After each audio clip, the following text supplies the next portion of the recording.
এখানে মোটামুটি কপোত তো অনেক দেখা যাচ্ছে। কপোত থাকবে না, এটাকে এরকম একটা সুন্দর পার্কে কপোত থাকবে না, এটা তো হয় না। কপোত তো অবশ্যই। Welcome to my channel. আছি শিখা প্রজ্বলনের একদম সামনে।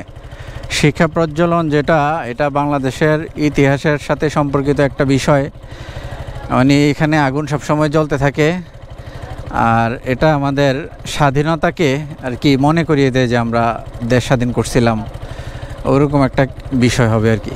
আর সামনের যে অংশটা দেখতেছেন ওইটা একসময় শহীদ যে শিশু পার্ক ছিল, ওই পাশটা আওয়ামী লীগ সরকারের সময় কোনো একটা সময় শহীদ যে শিশু পার্ক ভেঙে দেওয়া হয়েছে। এখন ওইখানে আসলে কি আছে আমার ঠিক জানা নেই। আর এই শিখা প্রজ্বলনের ঠিক সামনে আছি।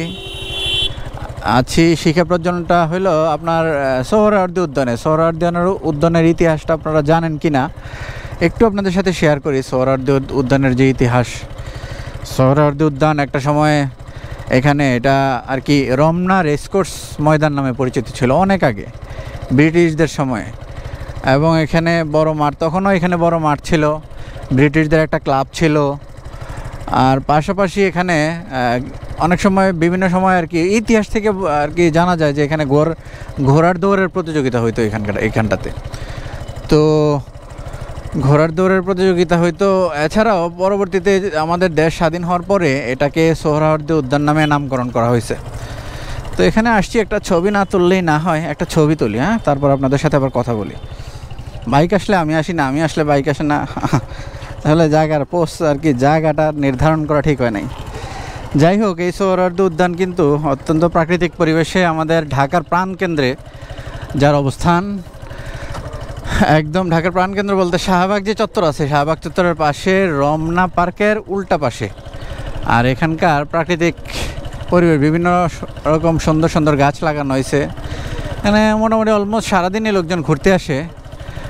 সারাদিনই লোকজন ঘুরে বিভিন্ন রকম অ্যাক্টিভিটিস করে, খাওয়া দাওয়া করে, কারণ এখানে বিভিন্ন রকমের খাবার দাবার আপনি পেয়ে যাবেন ঘোরার পাশাপাশি। এই চটপটি, ফুচকা, পাঁপড় টাপড়, এটা সেটা স্ট্রিট ফুড আর কি, যেটা আইসক্রিম, সবাই দেখেন বসে বসে। সামনের যে অংশটা দেখতেছেন এটা কিন্তু এই বিগত সরকারের আমলেই নির্মাণ করা হয়েছে। এটা হলো এই সম্পূর্ণটা একটা জাদুঘর। এই যে সামনে দেখতেছেন ওয়াচ টাওয়ার না, এটা গ্লাস টাওয়ার। এটাও নির্মাণ করা হয়েছে, বেশি বছর হয় নাই। গ্লাস টাওয়ার, এই গ্লাস টাওয়ার এবং এই যে বেসমেন্টটা যেটা দেখতেছেন, এই বেসমেন্টের নিচে কিন্তু একটা জাদুঘর আছে, মুক্তিযুদ্ধ জাদুঘর। এই মুহূর্তে এটা বন্ধ আছে, কোনো কারণে এটা বন্ধ করে রাখছে বাংলাদেশ সরকারি তত্ত্বাবধায়ক সরকার এখন। আর এটার নিচে আর কি বিভিন্ন মুক্তিযুদ্ধের বিভিন্ন স্মৃতি সম্বলিত অনেক কিছু আছে। আমি দুইবার ঢুকছি এখানে। তো এই সোহরাওয়ার্দী উদ্যানের এই মাঠে আর কি অ্যাক্টিভিটিস হয় চলেন একটু ঘুরে আপনাদেরকে দেখাই। এখানে তো বিভিন্ন রকমের বিভিন্ন পর্যায়ের মানুষ ঘুরতে আসে, বিভিন্ন বয়সের নানান বয়সী মানুষ আসে। এই ডান পাশের যে পার্কটা, এখানে আসলে একটা খারাপ কাজ হয়, রাতে কি হয় জানি না, দিনের বেলা একটা খারাপ কাজ হয়। সেটা হলো এখানে আর কি গাঁজা সেবীদের আড্ডা। এই এরিয়াটা মোটামুটি সবাই গাঁজা টাজা খায়, পিকনিক টিনিক নেয়, এই আর কি। আর এই লেকে একটা সময় দেখছিলাম বড় বড় মাছ আছে। এই মুহূর্তে লেকে মাছ আছে কি না ঠিক জানি না। লেকের পানি যে পরিমাণ নোংরা দেখা যাচ্ছে, ওই পাশটা অবশ্য পরিষ্কার, কিন্তু এই পাশটাতে গাত পরে একদম নষ্ট হয়ে গেছে। এখানে দেখেন এই যে কি জানি বল মারতেছে, আপনি বল দিয়ে ডেলমাইরা যেটা হলো, আপনি যদি ওই যে টাইগারের বোতল দেওয়া আছে, টাইগারের বোতল যদি সই করতে পারেন আপনার এখানে আর কি টাইগার পেয়ে যাবেন ফ্রি না, মেবি 10 টাকা দিয়ে বল কিনতে হয়। 10 টাকার বিনিময়ে আপনি যদি টাইগার পান তাহলে 20-30 টাকার টাইগার পাওয়া যাবে। ঢাকা শহরে কিন্তু একটা বিষয়, এরকম খোলামেলা ময়দান মাঠ কিন্তু খুব কমই আছে। মানে এত বড় খোলা স্পেস, এরকম কিন্তু স্পেস সব জায়গায় কিন্তু নাই। এই সোহরাওয়ার্দী উদ্যান, ওইদিকে আছে রমনা পার্ক, এই পুরো এরিয়াটার মধ্যে এই দুইটা জিনিস কিন্তু অনেক বড়, রমনা পার্ক এবং সোহরাওয়ার্দী উদ্যান। সাথে ওই যে ওই পাশে ডান পাশে ওই যে দূরে একটা মুক্ত মঞ্চ আছে, যেখানে বিভিন্ন রকম প্রোগ্রাম হয়, কনসার্ট হয়, বিভিন্ন রকমের অ্যাক্টিভিটিস হয়।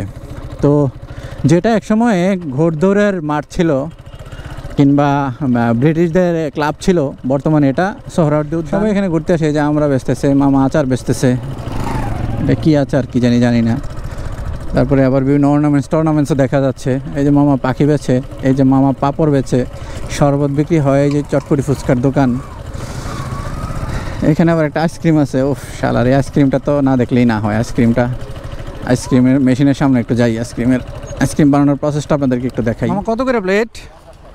50 কি কি ফ্লেভার নাকি ইচ্ছা মতো? মিক্স। কলা দেন, ড্রাগন দেন, আর কি দেন? মালটা। এটা ঠান্ডা না? এটা এই ইয়াটা ঠান্ডা? 10,000-এ জমা যায়? 10,000-এ জমা যায় এটা? উপরে ফল লাগানো, ভিতরে বরফ। ও, ভিতরে বরফ, বুঝতে পারছি। কতদিন থেকে মামা এই ব্যবসায়টা এখানে? 3 বছর। ইন্ডিয়াতে আছি 3 বছর ধরে। আপনারাই ওই শুরু থেকেই আর কি এটা নিয়ে আসেন নাকি? কাটবেন কখন? এখনই কাটবেন? অর্ডার দিলে কাটো, কাজ ঠিক আছে। ও, অর্ডার দিলে কাটবেন। 50 টাকা। আইসক্রিমটা কেমন? এই আইসক্রিম কখনো খাওয়া হয় নাই, মিক্সড ফ্রুটের আইসক্রিম। এটা ট্রাই করে দেখি কেমন। আর ভিডিওটা এখানেই শেষ করলাম। আর কি সবাই ভালো থাকেন। আসবো অন্য কোনো সময় অন্য কোনো নতুন কোনো ভিডিও নিয়ে। সে পর্যন্ত আল্লাহ হাফেজ। ওকে, টাটা, বাই বাই।